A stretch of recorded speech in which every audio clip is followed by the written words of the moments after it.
What is going on, guys? Welcome to All American Sports Network. This is your host, Joel Davis. If it's your first time tuning into the broadcast, do me a favor. Hit that like button, hit that subscribe button, hit that notification bell up top. Please like and share. Please like and share. So, one of the top 25 teams we want to talk about tonight, which is one of my favorites, which is the Georgia Bulldogs. Now, Georgia Bulldogs won the national championship last year. Um, and now, against TCU, now you can actually see that they are once again in the hunt. And they're looking good. Even though Stetson has moved on, he is with I want to say he got drafted with the Rams. It's all good because now they have other stars that are now trying to be just like him, moving forward, trying to go to the next level. So with that being said, let's jump into it and let's review what happened with Ball State versus Georgia. So Georgia just ball out of control, 45-3 over Ball State behind Mews punt return. Now, Mekhi Mews sparked Georgia with a 69-yard punt return for a touchdown, and the Bulldogs was taking advantage of 3 interceptions and just blew away Ball State. In fact, they suppressed Ball State so much with the offense and defense on hand that Ball State didn't have a chance to score until the fourth quarter. Now, Mews, who is 5'8", says it's almost surreal. He came to Georgia without a scholarship 2 years ago and is emerging as one of the Bulldogs' most exciting weapons. I just work my butt off every day and let the results come. Nothing wrong with that, brother.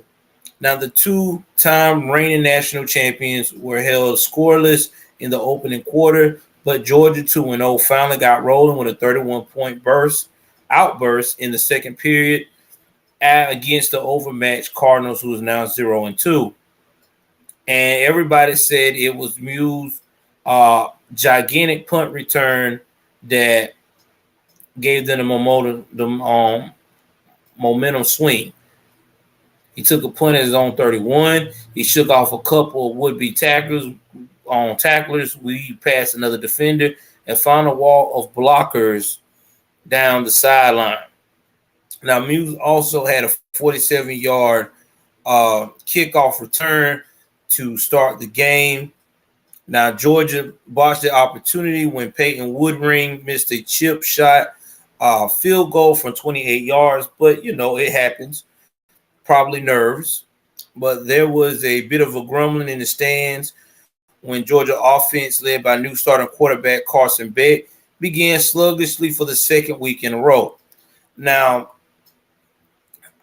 Kirby Smart says that he's extremely pleased as this young man, Carson being his replacement at the most prominent spot on the field. He's giving the ball out of his hands quick. He's seeing the field. He does a good job playing that position.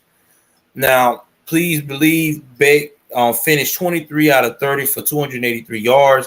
He had a 7-yard touchdown pass to Marcus Rosemary Jackson and a 21-yard scoring toss to Cass Jones. The Georgia defense totally stifled Ball State, which we already talked about earlier. The defense is crazy over there.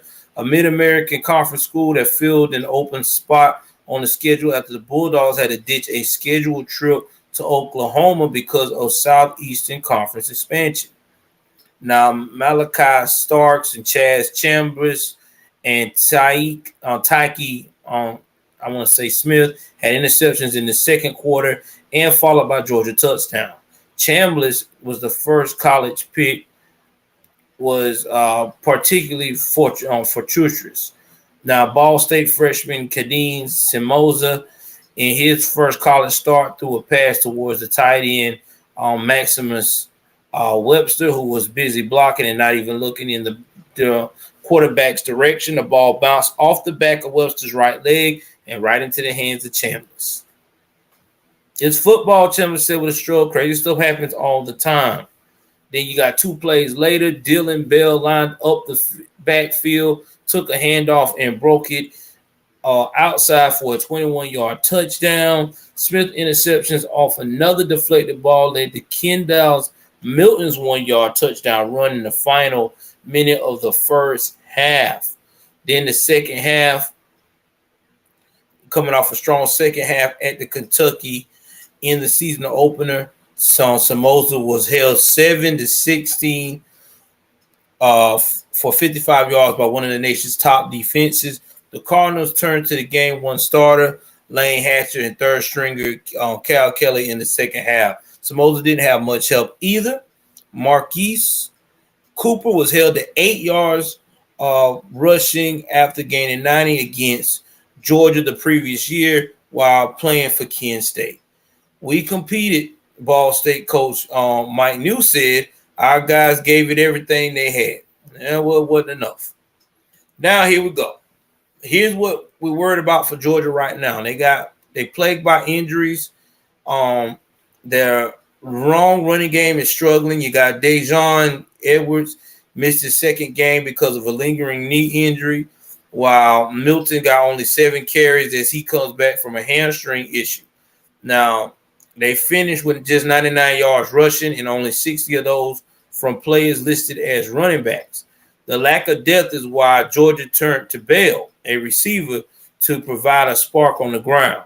We like him at receiver. Smart said that's only came up because of the situation we got in at running back. He provided some explosiveness.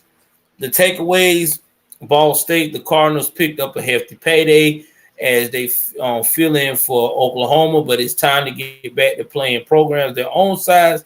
At least they can say they were tied 0-0 with the two-time reigning champions at the end of 15 minutes. Samoza, the first true freshman quarterback to take snaps.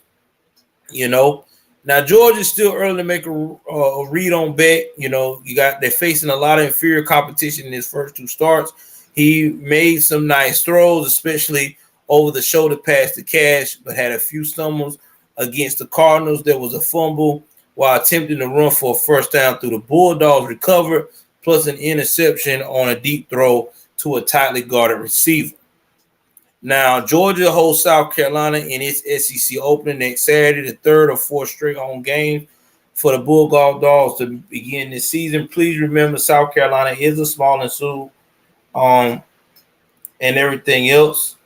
But I'm quite sure that they will do just fine with going against South Carolina. Now, the only issue they're going to run up against at this present time is the depth of running back. You got to have depth for your running game because there's a lot of teams that are defensively very, I would call, elusive when it comes to predicting where they at or whatever have you. So if Georgia don't hurry up and try to get people well or try to get some of these second and third strings to step up, it's going to be a very long season when it comes to the running game. Now, when it comes to Beck as quarterback, Beck going to have to relax. He's going to have to get his rhythm because right now this is practice and the big games are coming because when you look at the Georgia schedule, right now they got South Carolina, but let's see. Let me see what else they got next. I mean, after South Carolina, it's gonna get tougher. They got UAB, and you got Auburn, you got Kentucky, you got Vanderbilt, and you got Florida. These are tough teams. I mean, they are going to give you a run for their money. And then you got Ole Miss and Tennessee coming up as well later on in the schedule. Right now, all you got now is practice. UAB, they ain't really nothing. It's another minor setback. They ain't even ranked yet. I mean, this is, the Blazers are not like, oh yeah, they're not that team, But either way it goes, they're gonna have to step it up. If they don't, it is going to be a very difficult season, and it may put them out the hunt if they don't tighten up the little things. But anyway, guys, tell me what y'all think about the win from the Georgia Bulldogs. Do you think we have anything to worry about them tightening up this season, or do you think that this could possibly be just minor hiccups? Again, please like, share, subscribe. We love you guys. Take care of yourself and each other. Y'all know what it is. I'm out.